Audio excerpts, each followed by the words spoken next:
Om Shri Sai Ram, Bhagavata Vahini by Bhagwan Shri Satya Sai Baba, Chapter 5, Yajnas and Penance of Elders. Dharmaraja accepted the advice of Vasudeva as well as the benediction of Vyasa. He sent his brothers with the army to bring the gold that had been thrown aside by the Brahmins. They left after purifying themselves by partaking consecrated offerings. They discovered the quantities of gold that had been given as presents to the priests at the conclusion of the sacrifice by Emperor Marut in the past. They had dropped the gold on the sides of the roads along which they returned home. The army collected these and conveyed them to the capital on camels, elephants, chariots, and carts. It took them some days to reach Hastinapura with all that load, then unloaded the gold amidst the acclamations of the people. The citizens were amazed at the success of expedition. They extolled the good fortune of the Pandavas. They welcomed into the city the princes and the gold, shouting, "Jai, Jai," until their throats were hoarse, jumping and dancing in joy. They pictured among themselves the grandeur and magnificence of the sacrifice for which this gold was brought. Preparations were started that very day for the construction of the ritual altar and the necessary adjuncts on the bank of the Ganga. The sacred area was many square miles in extent. The ground was leveled and cleaned. The dais was built. Beautiful buildings arose on the vast area. Porches and verandas were added. Decorations like flags and festoons embellished the structures. When the holy day neared, chieftains, Brahmins, scholars, and sages moved from all directions towards the sacred place, hastening each other in their enthusiasm to reach early. They took residence in the quarters allotted to them according to their status and needs.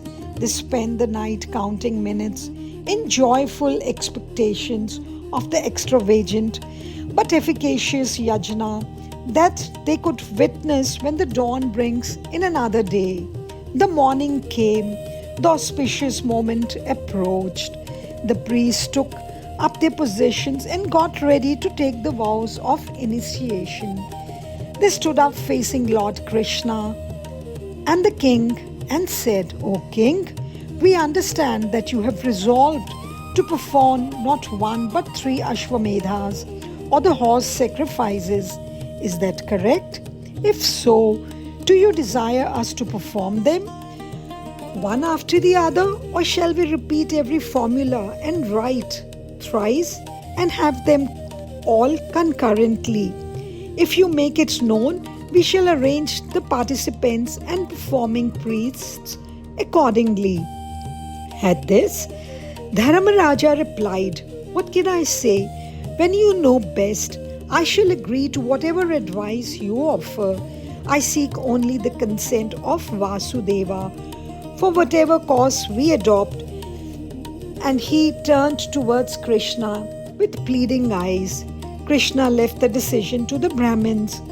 They discussed among themselves for a while and announced at last that the effect of the 3 Ashwamedhas can be secured by repeating each mantra thrice and presenting the Brahmins presiding over the rituals thrice the usual feast. Vasudeva indicated his approval of this suggestion, and taking his cue from this, Dharmaraja declared that he was agreeable. He desired that the yagna might be inaugurated.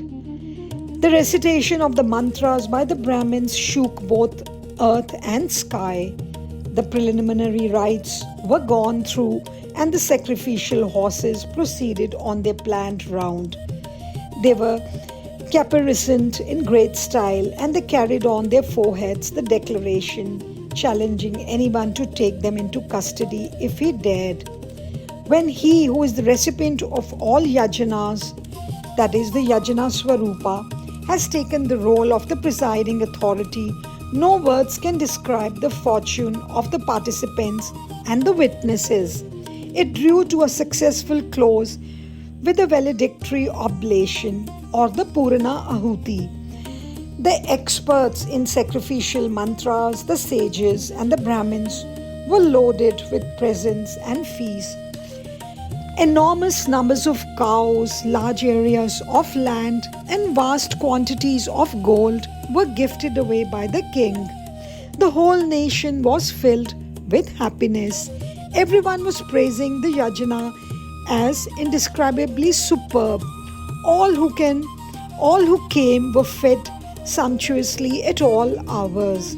Sages and ascetics who saw all this lavishness extolled the yajna of Dharamraja as grander even than the yajna performed by Emperor Marut in the past. They were delighted they had the chance to partake in this yajna. People once claimed that the yajna of Marut was presided over by Indra, the ruler of the gods, and they felt that it made it incomparably superior to any other sacrifice. But now, they congratulated Dharamraja on securing the Yajna Swarupa, Vasudeva himself, to preside over the Yajna, a piece of good fortune far superior to Marut's and far more difficult to secure. At the end of the Yajna, those who had come from far off places returned, others too turned home. The kings and chieftains took respectful leave of Dharamraja and went back to their own principalities. The kinsmen of the king stayed for a few days more and left at their convenience to their places. However, Krishna chose to spend some more time with the Pandavas, so he stayed on in Hastinapura. The Pandavas were delighted at this signal act of grace. They made suitable arrangements for the residence of the Lord. They served him every day. They filled their eyes with his beauty. They filled their hearts with his gracious words of instructions. They spent the days in supreme joy. After some time thus in the Pandava capital, Krishna returned to Dwaraka, taking Arjuna with him. The inhabitants of Dwarka were overjoyed when their Lord returned to his capital. They welcomed him in enthusiastic reverence. They feasted on the darshan, seeing the holy person of the Lord, and were immersed in ananda or bliss. Meanwhile, news came to Hastinapur that Vidura, his uncle, was moving about on the environs of the city in guise of a monk. It travelled from mouth to mouth and at last reached the ears of Dharamraja the king. The news was received with surprise and joy. He sent a few scouts to discover whether the news was authentic, and soon they brought the welcome information that Vidura had actually come and was present. Dharamraja could not contain himself with excitement. "Ah, how happy you have made me," he exclaimed. "This holy moment has made the dry trunk of the tree of hope put forth leaves again. Oh, I can now see and serve Vidura, who fostered us and guarded us and guided us. I who feared I might not get the chance at all." The heartening news was spread by courtiers among the queens and princesses and women of the royal household. Dharamraja did not rest. He spoke about the great event to everyone around him.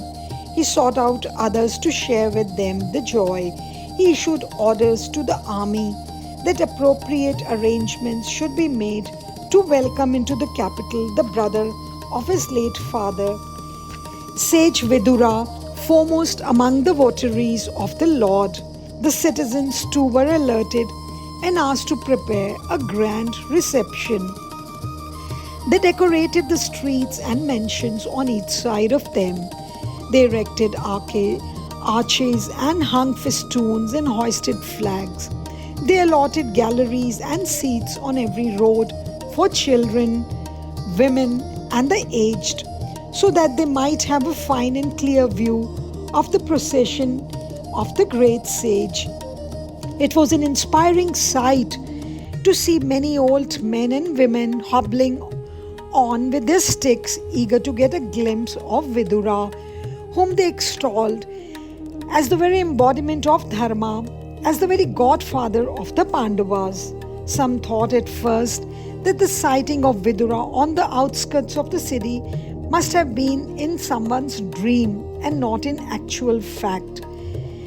They had lived long enough to swallow the rumor without personal verification, for they never could believe that Vidura would ever come back to Hastinapur. They grouped themselves on vantage points and got ready for the great moment when they could rest their eyes on the saint. All along the route, every building was overflowing with humanity. The trees carried strings of adventurous youth, full of excitement and expectation, shouting in acclamation of the oncoming guest. The king, decked in ceremonial robes, ascended the royal chariot and started out of the palace with his brothers to bring home the famous votary of the Lord. Vidura appeared before them walking barefoot, slow and dignified, with matted hair and wearing the robes of a monk. The king and his brothers stepped down from their vehicles, bowed reverentially to the feet of Vidura, and walked behind him at a respectful distance. The citizens ran forward and fell at Vidura's feet in spite of the earnest entreaties of the guards that they should desist. The Pandavas could not express welcome in words. Their joy was immeasurable. So their eyes spoke it with tears of gratitude. They clasped Vidura in their arms and prayed to him that he should get into the chariot so that the thick ranks of onlookers on all the roads might get darshan to their heart's content. Vidura was persuaded to agree. Seated in the royal chariot of the king, Vidura gave darshan to the people who had amassed en route. At last, the procession reached the palace. It was a sweet flood of song and joy that flowed along the roads of the city that day. Some of the citizens were so overcome with joy that they were rooted to the spot. The arduous life of tapas, or the austerities that Vidura had undertaken, had so transmuted his personality that he appeared a different person, a person glowing with divine aura, like Indra, the king of gods.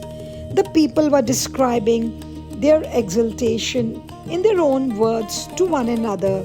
Many shed tears, remembering the trials and tribulations which Vidura had undergone and the peace that he had acquired.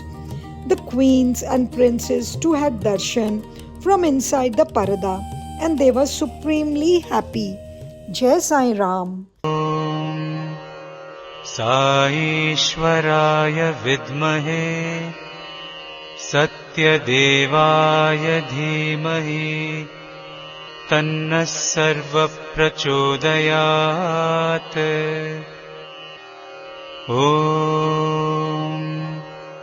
साईश्वराय विद्महे सत्यदेवाय धीमहि तन्नः सर्वः प्रचोदयात्। ॐ साईश्वराय विद्महे सत्यदेवाय धीमहि तन्नः सर्वः प्रचोदयात्। ॐ